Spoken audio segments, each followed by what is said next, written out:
Imagine walking out of a store ashamed because you just put half your groceries back, and finding a full cart waiting for you at the door paid in full. That's what happened to her. And the man who did it had no idea who she really was. If you've lived long enough, you learn something about kindness. The real kind doesn't wait for applause.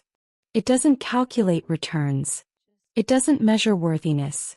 It simply acts. Welcome back to Acts of Kindness Stories, where real kindness writes the best stories.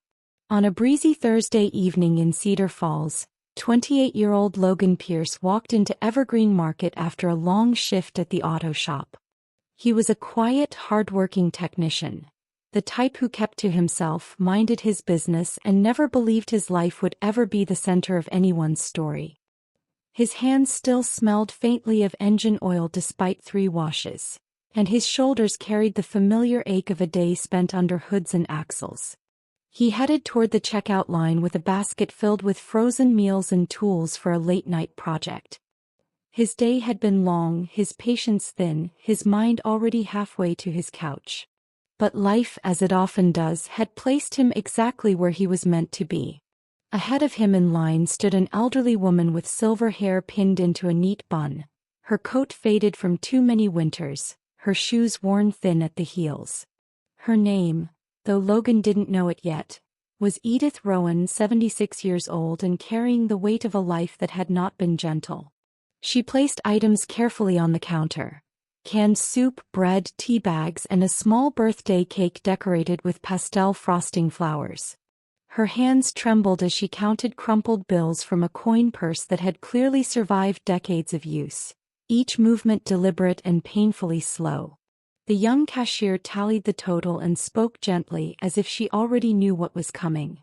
"Ma'am, you're short by $23. Edith froze. Her tired eyes darted to the groceries she had chosen, her mind clearly calculating what she could live without. The air around her seemed to shrink. I can put some things back," she whispered, her voice barely audible over the hum of the store. One by one she slid items aside. The cake first. Someone's birthday would go uncelebrated. Then the tea bags, comfort sacrificed. Then the bread, meals reduced to bare survival. Every removal felt like a tiny heartbreak playing out in slow motion. Logan watched quietly from behind, a tightness building in his chest. He didn't know her story, didn't know her name, didn't know why she was alone on a Thursday evening counting pennies. But he knew pain when he saw it. And he knew loneliness too, the kind that sits heavy in your bones and makes every small defeat feel monumental. When Edith had only 2 small items left, just enough for maybe 1 meal, she gave a shaky nod and paid with what little she had. "I'll return these to the shelves," she murmured to no one in particular, gathering the rejected items with the slow, careful movements of someone who carried far more burdens than groceries. She walked away toward the aisles, her footsteps soft and resigned, not knowing that someone behind her had already made a decision that would change both their lives. The moment Edith disappeared down the aisle, Logan placed his basket aside and spoke quickly to the cashier. "Ring up everything she put back." The cashier blinked, clearly surprised. "All of it. All of it," he repeated, already pulling his debit card from his wallet before doubt could creep in and change his mind. "But that's 23. I know. Just do it, please." The cashier nodded slowly, a small smile forming at the corners of her mouth. She rang up the items carefully and bagged them with extra attention, as if she understood she was handling something more precious than groceries. She was handling hope. Logan flagged down a young employee stocking shelves nearby. His name tag read Jared. "Hey man, can you take these to the front entrance? Don't say anything yet. Just wait by the door with a cart." Jared's face lit up immediately, sensing the moment for what it was. "Sir." "Absolutely." Within minutes, the groceries were packed neatly into a cart, bread on top, tea bags tucked safely on the side, and the little birthday cake sitting proudly in the center like a promise restored. Logan moved to the exit and waited, pretending to scroll through his phone, though his heart thudded with nervous anticipation.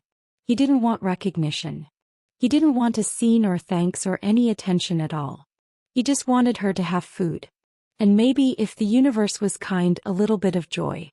After nearly 10 minutes that felt like an hour, Edith finally made her slow walk back from the aisles, 2 tiny items clutched in her hand, barely enough for one meal, let alone anything resembling celebration. As she reached the automatic doors, they slid open with a soft whoosh, and there stood Jared with the cart. The cart filled with everything she had put back. Everything she had resigned herself to living without. The cake. The fresh bread. All of it. Oh, goodness. Edith gasped, her eyes widening in disbelief. Her hand flew to her chest. Sir, this can't be mine. Jared grinned warmly. It is, ma'am. Someone thought you might need them.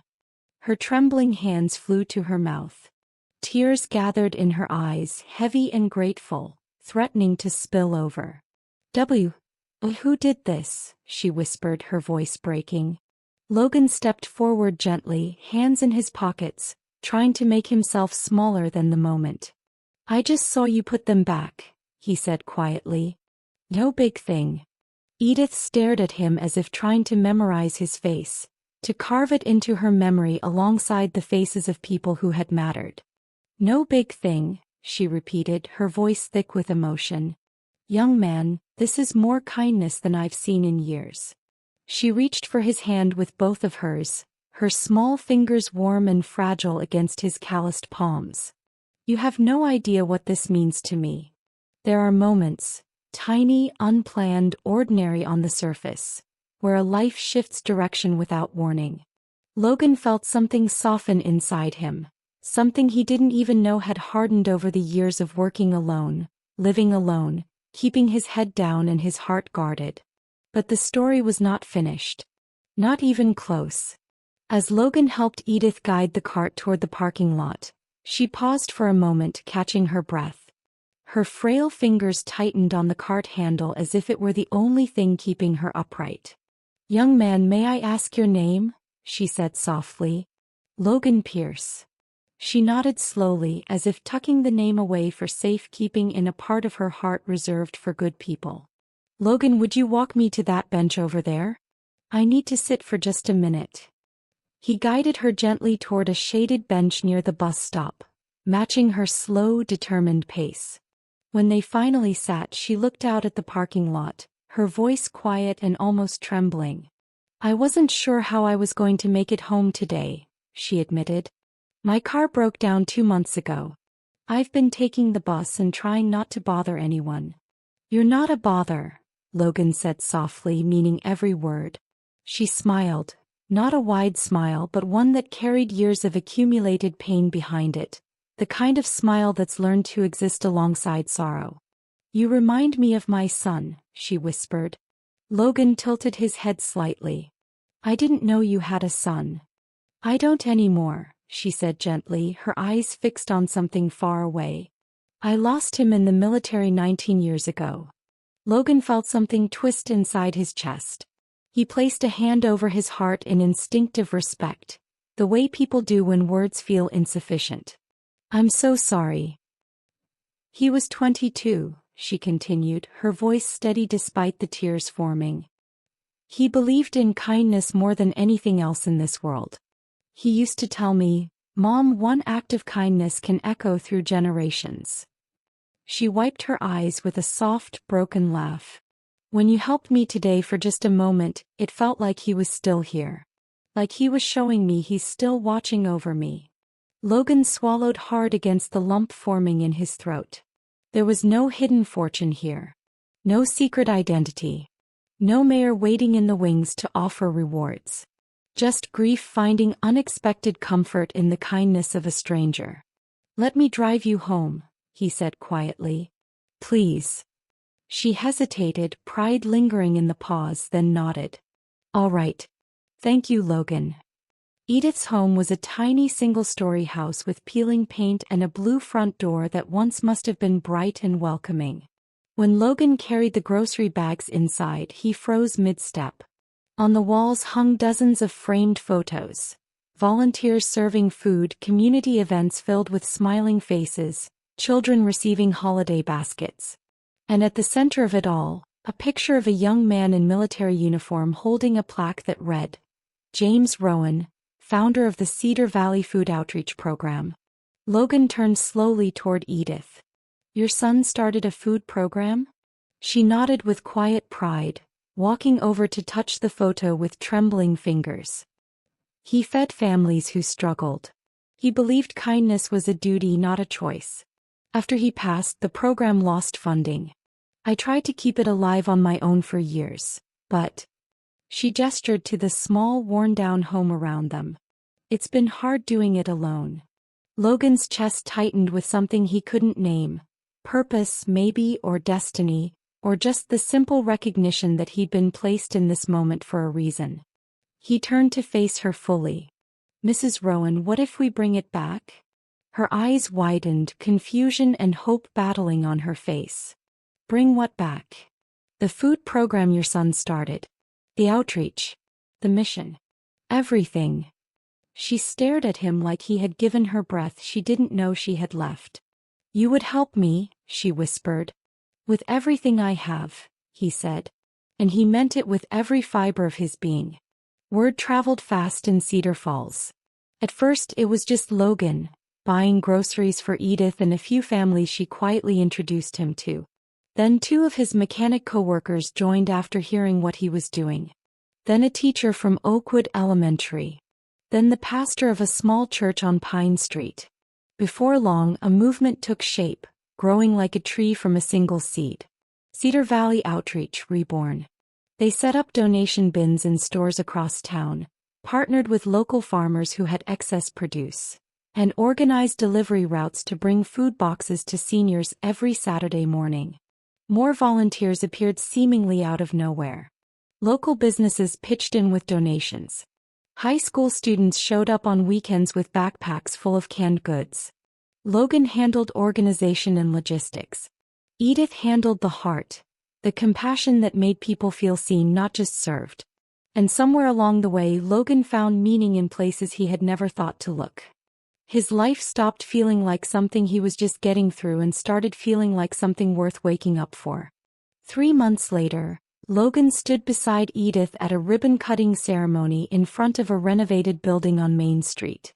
A brand-new community pantry had opened its doors, its shelves stocked and ready, its volunteers eager. On the front wall hung a large photo of James Rowan in his uniform, and beneath it a bronze plaque that read, Inspired by the kindness of strangers. Built by the love of a community. Local reporters asked Logan why he did it, why he spent his evenings and weekends rebuilding something that wasn't his responsibility. He simply smiled, glancing at Edith standing beside him. Because I saw someone who spent her whole life giving to others, and all she needed was someone to give back to her. Edith squeezed his hand, tears streaming freely down her weathered cheeks. You brought my son's dream back to life, she whispered. And you brought purpose back into mine, he replied. The wind was soft that afternoon. The people cheered. Children ran around with donated stuffed animals. And the ripple of one small act of kindness, $23 spent in a grocery store checkout line, spread farther than anyone could have predicted. Because kindness echoes through generations, just like a young soldier once told his mother it would. Kindness echoes. If this story touched your heart, moved your spirit, or reminded you that compassion still lives in this world, please like this video, subscribe for more stories that restore faith in humanity, and turn on notifications so you don't miss out on stories like this. Drop a comment below saying, kindness echoes. And share this with someone who needs to remember that good people still exist. Let's fill the world with more compassion, one story at a time. Thank you for being here, and I'll see you in the next story.